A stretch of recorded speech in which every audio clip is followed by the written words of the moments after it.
ജാമ്യം കിട്ടിയാൽ പൾസർ സുനി മുങ്ങും, ഒന്നാമത് പറയുന്ന കാര്യം. അന്വേഷണം അട്ടിമറിക്കും, ഈ നടിയെ ആക്രമിച്ച ദൃശ്യങ്ങൾ പുറത്തുവരാൻ സാധ്യതയുണ്ട്. ഇതൊക്കെ അങ്ങ് പറഞ്ഞു പോകുന്നതല്ലാതെ അത് വാദിച്ച് ഈ 4 മാസത്തിനുള്ളിൽ വിധി വരാൻ പോകുന്ന ഒരു കേസാണെന്ന് സമർത്ഥിക്കാൻ കഴിയാതെ പോയത് എന്തുകൊണ്ടാണ്?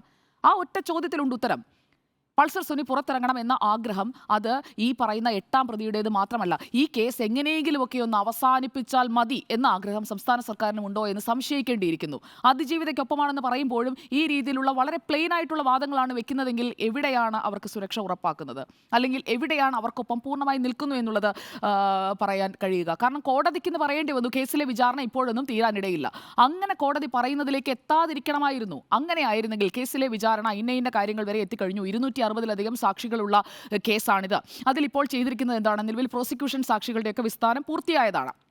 അത് സംസ്ഥാന സർക്കാർ കൊടുത്ത സത്യവാങ്മൂലത്തിൽ പറയുന്നുണ്ട്. പ്രോസിക്യൂഷൻ സാക്ഷികളുടെ വിസ്താരം കഴിഞ്ഞുവെന്ന്.